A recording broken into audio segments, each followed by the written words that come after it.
Halo Dokter Relis. Halo Miss Iva. Iya, Dokter Relis mungkin boleh perkenalan dulu terlebih dahulu ya. Halo teman-teman semua. Hai. Selamat datang kepada para orang tua dan Ya. juga peserta lomba. Ya. Mbak dari Smarty. Betul sekali. Ya, perkenalkan nama saya Dokter Elis. Kebetulan saya berpraktik di Rumah Sakit Hermina Dharma Rumah Sakit Hermina Dharma. Oke, untuk topik hari ini ada yang tahu nggak kira-kira apa terkait anak? Anak-anaknya yang jawab. Jadi jangan fokus gambar. Iya, jadi nggak fokus gambar. Nah, untuk topik hari ini kita akan membahas terkait penanganan demam ya pada anak. Nah, buat mama-mama, ayah-ayah yang masih bingung gimana sih cara yang tepat untuk menangani anak-anak yang demam itu seperti apa. Jadi kebanyakan orang tua panik dan lain-lain gitu dokter. Mungkin boleh dokter perjelaskan terlebih dahulu sebenarnya demam itu apa dan sebenarnya apakah demam ini perlu dikhawatirkan atau seperti apa kalau misalnya untuk anak-anak. Saya persilakan. Terima kasih Miss Iva. Jadi ini sharing aja ya untuk kepada para orang tua yang ada di sini sambil nunggu nih dede-dedenya masih gambar. Jadi pada siang hari ini saya akan berbagi sedikit terkait penanganan demam pada anak. Dimana 70% nih pasti orang tua khawatir ya, karena kan memang demam itu merupakan keluhan yang paling sering dialami sama anak-anak gitu. Kayaknya cuma habis main dikit demam. Apalagi cuaca sekarang ya, yang sering banget ya. Hujan, panas, polusi. betul sekali. Nah, jadi apa sih itu demam? Demam itu adalah kondisi tubuh di mana suhu tubuh meningkat dari normal. Nah, berapa nih suhu tubuh yang normal? Suhu tubuh yang normal itu berkisar antara 36,5 sampai 37,5 derajat Celcius gitu. Nah, yang perlu orang tua ketahui gimana sih cara ukur suhu yang tepat? Gimana gitu? Karena kan ini demam ya menuju ya pakai tangan. Jadi harus pakai termometer ya. Termometer. Oke.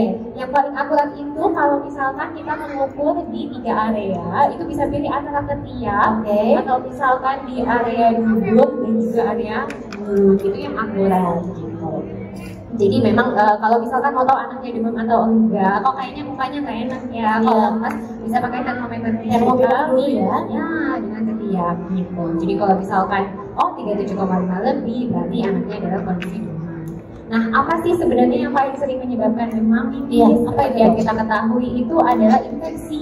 Jadi keadaan di mana mikroorganisme masuk ke dalam tubuh. Mikroorganisme itu apa? Itu bisa berupa virus, bisa berupa bakteri, bisa berupa parasit, ataupun bisa berupa jamur. Nah, apalagi selain infeksi, terpapar panas yang berlebihan sehingga menimbulkan dehidrasi dan juga bisa menyebabkan demam. Atau kondisi ketika dia ada alergi atau memang ada gangguan nih sama sistem imun tubuh anak-anak. Itu beberapa hal yang bisa menyebabkan demam pada anak. Nah, apa yang perlu kita perhatikan nih ketika anak lagi demam? Pasti kan panik ya sebenarnya. Panik dong. Ya. Nah, apa yang bisa kita perhatikan? Yang pertama, anaknya masih mau makan minum gak sih? Masih semangat main gak sih? Gitu kan, gak semua anak-anak yang demam itu pasti lesu kan enggak. Ya, tapi masih ada yang masih segar nih dong, masih mau main nih dong. Nah itu oke. Tapi kalau misalkan anaknya makan juga gak mau, minum juga gak mau, ayamnya lesu, gak ada semangat, terus juga kancingnya sedikit, baiknya segera periksa ya. Jadi nggak usah tunggu lama-lama, langsung konsultasikan saja. Apalagi penanganan awal, mungkin saya rasa hampir semua orang tua di sini pasti punya obat penurun panas di rumah. Ya, sudah standby ya. Ya, entah itu dari dokter atau misalnya sebelumnya ada pengalaman, biasa udah standby di rumah. Jadi memang obat penurun panas itu bisa diberikan selain untuk menurunkan suhu tubuh anak supaya anak juga lebih nyaman. Ya, kayak kita aja yang dewasa kan, aduh kalau lagi demam tuh badannya juga sakit, lemas, sama dede juga. Cuma dede kan tidak bisa mengekspresikan. Terus cuma ya diem aja kayak gitu. Jadi bisa diberikan kalau memang suhu tubuhnya meningkat. Dan juga tadi kalau misalkan dia lesu atau apa itu bisa segera dibawa ke rumah sakit. Nah, apalagi nih yang perlu diperhatikan nih para orang tua, apa sih yang bisa kita lakukan sementara menunggu gitu tadi ya kan? Yang pertama pastikan adiknya itu dilakukan kompres hangat nih, kompres. Nah, kompresnya di mana? Sebenarnya bisa di daerah ketiak atau di lipat paha. Jadi bisa menggunakan was-was hangat. Jadi dikompres selama 10 menit, habis itu bisa diolah setengah jam atau 45 menit. Terus jangan kasih pakai baju yang terlalu tebal, karena itu malah membuat suhu tubuh semakin naik. Jadi kasih baju yang biasa aja, yang dia nyamannya seperti apa gitu. Nggak usah pakai selimut yang terlalu tebal juga. Gitu. Abis itu pastikan dia cukup minum. Nah, minumnya ini nggak cuma air putih aja, bisa kok dikasih jus buah. Yang dia suka apa?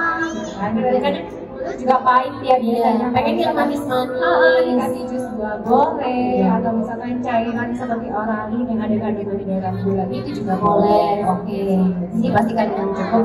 Dan yang terakhir memang tidak beraktivitas berlebihan terlebih dahulu. Kalau misalkan memang lagi sakit, ya istirahat aja dulu. Jangan main panas dulu ya.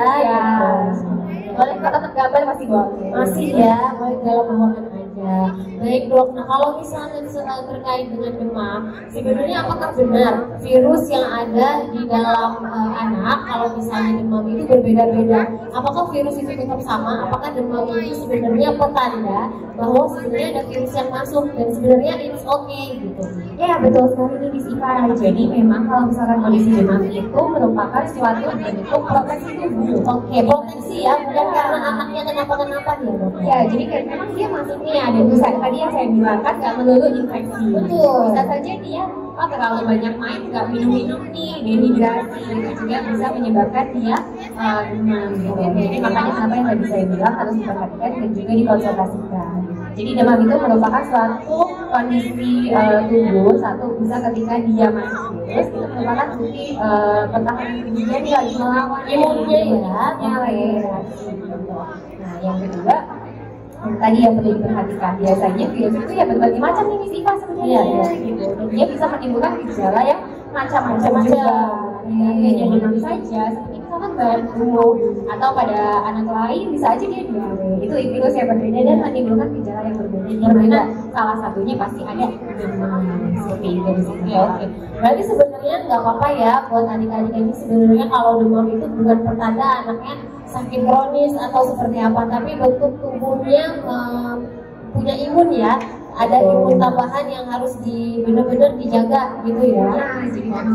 Baik. Nah kalau misalnya dari orang tua sendiri, apakah sebenarnya yang harus dilakukan oleh orang tuanya sekiranya demam ini sudah bertambah lebih parah gitu dok? Ya, jadi tadi yang pertama kan biasanya tadi udah ada standby obat di rumah. Seperti pertolongan pertama juga. Tapi yang masih harus tahu ya berapa yang diberikan. Jadi nggak bisa asal nih para orang tua. Itu ada dosis-dosisnya khusus anak tidak seperti dewasa. Berbeda ya? Ya berbeda. Jadi anak itu bukan dini dewasa. Jadi untuk dosis obat itu tergantung pada berat badan juga. Makanya kenapa tadi saya bilang perlu juga dikonsultasikan nih ke dokter karena tidak bisa asal berbulan. Jadi tadi penanganan awal bisa diberikan obat, lalu juga yang tadi sudah saya sebutkan bisa dilakukan kompres, kasih minum, terus juga pakaiannya jangan terlalu tebal dan juga berganti aktivitas yang berlebihan, lalu segera konsultasi. Nah sebenarnya demam ini apakah sebenarnya bisa dicegah atau emang sebenarnya kita tidak bisa menghindari dok? Ya, jadi yang pertama itu pada anak-anak tentu sistem imunnya agak berbeda daripada dewasa karena belum terbentuk secara sempurna. Karena memang pada anak-anak itu cenderung lebih mudah sakit. Ya, jadi makanya kenapa walaupun sulit pasti yang namanya anak-anak kan makan ya gitu. Gak semuanya mau makan ya. Jadi memang perlu pentingnya multivitamin, sayur dan buah itu harus penting ya. Ya, kalau misalkan nggak mau ya di jus misalkan dicampur semuanya seperti itu. Jadi memang penting buah dan sayur juga dan juga ya aktivitas mau main seperti apa juga sebenarnya boleh, jangan misalkan di rumah aja juga minum itu kan juga kurang sehat ya. Jadi memang sama sih seperti kita juga ya, cara menjaga kesehatan, menjaga dari penyakit, menjaga sistem imun, satu dengan makan makanan yang bergizi salah satunya lagi. Oke, sebenarnya kalau dari mama-mama sebelumnya yang pernah sharing di Basmatik juga pernah nih sharing nih dok dengan guru-guru. Apakah sebenarnya demam ini merupakan salah satu faktor anak itu bisa stunting atau kecacatan dan lain-lain? Sebenarnya itu bisa terjadi nggak dok kalau misalnya penanganannya tidak baik dan macam-macam lainnya? Jadi penanganan demam yang tidak baik itu pasti kita lihat seperti apa ya? Karena memang biasanya itu kalau misalkan kadang demam itu bisa memicu kejang. Boleh saya pipis dulu ya. Boleh. Coba mamanya anak pintar sekali, izin dulu dulu ya dok ya. Kita semua ya di sini yang smartphone ya. Aku lihat juga tadi yang tampil-tampil tuh hebat-hebat semua ya Miss ya. Oke, balik lagi tadi gimana? Apakah sebenarnya ini Demam bisa? gitu ya?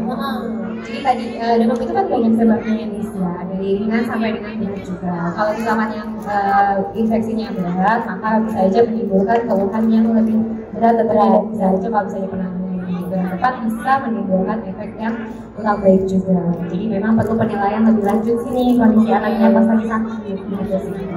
Pokoknya kalau misalnya tanda-tanda demam yang sudah kronis, bisa banget langsung dibawa ke rumah sakit saja ya dok ya. Kalau misalkan tidak dengan obat tidak ada perbaikan, tadi anaknya juga lesu, makannya juga kurang, ya nggak salah malah langsung segera konsultasikan saja. Kalau dari dokter sendiri ada nggak sih obat yang direkomendasikan kalau misalnya orang tua nih penanganan pertamanya seperti apa? Saya tahu lah ya, paracetamol dan tapi kalau misalnya alergi ya itu dikonsultasikan lebih lanjut. Oke, sebaiknya dikonsultasikan lebih dahulu ya. Karena kan kayak tadi misi dosisnya kan untuk Iya, anak berbeda, iya. tergantung berat badan beda juga. Oke, baik. Nah sebenarnya mama-mama di sini juga sempat sharing nih dok, kalau misalnya demam, anak-anak itu suka lesu dan lain-lain. Nah, untuk makanan kan kita bisa tahu bahwa ada gizi-gizi yang baik seperti sayur, buah-buahan dan lain-lain.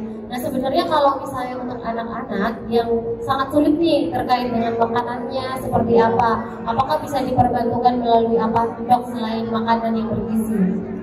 Kalau misalkan selain makanan, tentu tetap harus dimotivasi dulu ya. Oke. Karena kan sebanyak-banyaknya multivitamin juga tidak bisa mengcover semuanya. Betul. Vitamin yang kita paling konsumsi 1-2 kali. Belum cukup ya berarti Ya, vitamin. jadi memang anak sehat aja pasti sulit ya sebenarnya. Jadi pintar-pintarnya orang tua juga dalam mengolah nih, Miss, dia sukanya apa. Mau nasi juga nggak masalah. Sebenarnya kalau misalkan dia lagi memang ngasih makan nasi, sop apa itu nggak masalah. Nggak harus selalu bubur. Oke, kayak kita ya kalau sakit bubur, gitu kan bubur. Ya kalau misalnya memang Tuhan memang anaknya mau makan ya nggak masalah. Oke, kalau dari vitamin sendiri ada nggak sih dok yang bisa direkomendasikan kepada orang tua? Multivitamin banyak mereknya sih. Banyak Jadi ya. sebenarnya apa aja bisa. Apa aja bisa, yang penting anak-anak sesuai dengan kebutuhannya masing-masing ya. Kita buka nih pertanyaan untuk mama-mama, jadi jangan khawatir karena nanti bakal dapat hadiah-hadiah yang menarik dari Rumah Sakit Hermina juga ya dok ya. Iya, buat mama yang pengen tanya terkait seputar demam ya anak, boleh banget. Coba angkat tangannya, nanti Kak Erwin boleh langsung dibantu ya. Nanti boleh naik ke atas nggak apa-apa. Ya boleh mama silakan. Ya, selamat siang. Iya, Dokter saya mau nanya. Kadang kan anak-anak ini dari pagi sampai siang itu tidak apa-apa. Tapi kenapa setelah mereka tidur itu jam 8 atau jam 9 tiba-tiba panas. Nah, saya itu kebingungan karena mau langsung kasih obat apa gimana itu mau dari pagi sampai saya kan nggak kenapa-napa, malamnya itu panas tinggi kalau saya pegang, cuma saya nggak pakai termometer. Itu gimana itu nangannya? Ya, terima kasih. Sama-sama. Dengan apa sih? Dengan Mama Arisa. Mama Arisa. Kayaknya tadi saya lihat dedenya ikut lomba gitu. Ada dua. Oke. Jadi memang tadi ya mama ya, kalau misalkan itu seperti yang saya bilang harus pakai termometer gitu. Jadi jangan dipegang doang. Karena kalau misalkan kitanya suhunya juga lagi dingin, pasti ketika kita pegang tuh kita aja deh pegang di sini kok kayaknya panas ya. Rasanya belum tentu. Jadi tadi gitu. Pastikan dulu dengan termometer. Jadi sebaiknya apalagi punya anak kecil di rumah itu harus punya si termometer digital. Terus kalau misalkan memang benar demam, bisa saja satu apakah aktivitasnya bisa ketika pagi atau misalkan kita terpapar panas seperti itu. Yang kedua, apakah minumnya cukup? Takutnya kita banyak aktivitas di sekolah, ada jam olahraga, dia tidak minum cukup, bisa saja dia dehidrasi kekurangan cairan, makanya kenapa dia demam seperti itu. Kalau misalkan demam, dilihat dulu ya suhunya berapa. Kalau misalnya memang lebih dari suhu normal, dia juga ternyata tidak nyaman, diberikan sebagai penanganan awal itu tidak bisa. Jadi kita bangun itu malam-malam. Kalau misalkan dia kalau misalnya suhunya sampai 38 lebih, dia sebaiknya memang coba kompres dulu nih. Kalau misalkan dia tidurnya nyaman, tidak bisa, nggak apa-apa. Tapi kalau misalnya dia juga nggak nyaman, itu sebaiknya kita berikan obat biar dia lebih nyaman, dia juga bisa banyak tidur. Terima kasih ya. Jadi bisa kita ambil kesimpulan juga terkait talkshow kita hari ini, bahwa sebenarnya penanganan demam itu yang pertama sekali dilakukan adalah orang tua jangan panik. Oke, yang kedua bisa melakukan penanganan pertama ya di rumah, bisa berupa suhu, kompres dan lain-lain, bisa karena obat bisa diberikan obat dulu ya. Dari ayah. Sekiranya lebih buruk nanti bisa dibawa ke rumah sakit. Nah, apapun yang terjadi kepada anak, pokoknya orang tua tidak boleh panik. Gitu ya, Dok. Baik, untuk hari ini kita mau mengucapkan terima kasih kepada Dokter Alice yang sudah mengisi talkshow kita hari ini dengan tema penanganan demam pada anak. Tapi sebelum itu kita panggilkan mama-mama yang sudah bertanya tadi ke atas panggung ya.